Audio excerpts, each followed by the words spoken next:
الحمد للہ رب العالمین والصلاة والسلام علی سید الرسل وخاتم النبیین وعلی آلہ واصحابہ واتباعہ اجمعین، اما بعد۔ حنین کی جنگ کے بعد حنین، اوطاس، مکہ، ایک ہی سفر میں یہ جنگیں ہوئی ہیں۔ جو قیدی ہاتھ آئے، مرد بھی تھے، عورتیں بھی۔ جنگ میں جو مارے جائیں، جو بھاگ جائیں، جو بچ جائیں وہ قیدی ہو جاتے ہیں۔ پھر اب جنگوں کا طریقہ بدل گیا، اب تو بٹنوں کی جنگ ہے، اس وقت آمنے سامنے کی جنگ ہوتی تھی۔ تو جو قیدی آئے، مرد بھی بہت تھے، عورتیں بھی بہت تھیں۔ بعد میں جب وہ حوازن والے مسلمان ہو گئے تو حضور نے قیدی واپس کر دیے تھے، لیکن ابھی یہ مرحلہ نہیں آیا تھا۔ قیدی ہیں، قیدیوں کو سنبھال رہے تھے۔ ایک خاتون تھی، ان کو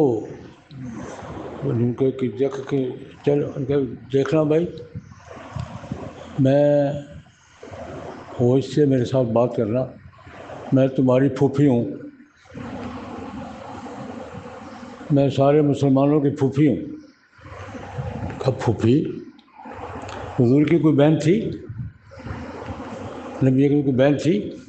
نہ بھائی تھا نہ بھائی، بار میں پھوپھی ہوں۔ باجی کس سے پھوپھی کیسے بن گئی؟ انہوں نے کہا تمہارے پیغمبر نے اور میں نے مائی حلیمہ کا اکٹھے دودھ پیا تھا، میں دودھ شریک پھوپھی ہوں تمہاری، میرے ساتھ ہوش سے بات کرنا۔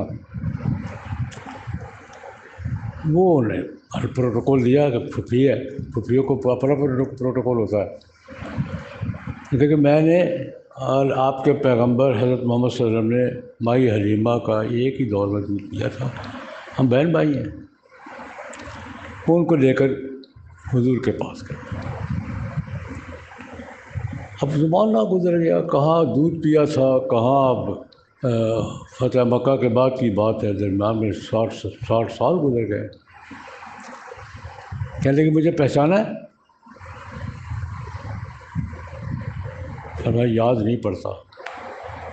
وہ آپ کے ساتھ ایک لڑکی دودھ پیا کرتی تھی، حلیمہ کا شیما نام ہے، ہمارا کو یاد پڑتا ہے؟ کہتے نہیں تو ایک دفعہ ہم دونوں بہن بھائی لڑ رہے تھے، آپ نے یہاں دانت رگاڑ دیے تھے میرے کندھے پر، چک مارے تھے، نشان ابھی تک ہے، دکھا دوں؟ ان کا سمجھ یاد آ گیا، یاد اگر نہیں یاد آ رہا تو ہم بچے تھے، کھیل رہے تھے، تو آپ نے میرے اس کندھے پر نا دانت گاڑ دیے تھے، چک مارا تھا، تو وہ نشان ابھی تک ہے، دکھا دوں؟ تو میں نے نہیں، یاد آ گئی ہے۔ اب جناب منظر ہی بدل گیا، اب وقت تو پھوپھی ثابت ہو گئی نا کہ ہماری کیا ہے، پھوپھی ہے۔ نبی کریم صلی اللہ علیہ وسلم نے کہا بہن تو میری بہن، دودھ شریک بھی بہن بھائی ہوتے ہیں، اگر میرے بھائی کے ساتھ مدینہ چلنا چاہو تو بہنوں کی طرح رکھوں گا، چلو میرے ساتھ۔ بھائی کے گھر جانا چاہتی ہو، جیسے بہنوں کا اعزاز ہوتا ہے ویسے کرو، اور اپنے گھر جانا چاہیے، تم فیصلہ تم نے کرنا ہے، میں زبردستی نہیں کروں۔ اس نے کہا بھائی جان، عورتیں اپنے گھر میں اچھی لگتی ہیں، عورتیں اپنے گھر میں اچھی لگتی ہیں، بھائیوں کے گھر میں واپس جاؤں گی۔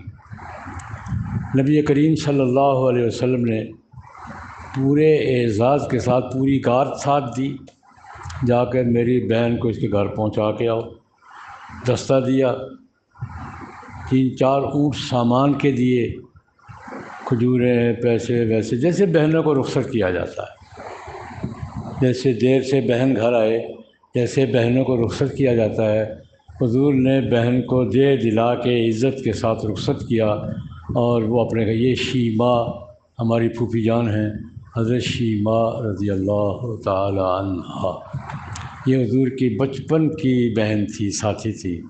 تو نبی کریم صلی اللہ علیہ وسلم نے یہ بتایا کہ دودھ کے رشتے بھی ویسے ہی رشتے ہوتے ہیں جیسے نسب کے، ویسے مسئلہ بھی ہے، جیسے حقیقی بہن بھائی ہیں نا۔ اگر کسی بچے بچی نے کسی عورت کا دودھ اکٹھے پی، بہن بھائی ہو گئے ہیں وہ، اور وہ ساری زندگی کیا رہیں گے؟ بہن بھائی رہیں گے۔ اللہم صلی اللہ علیہ وسلم۔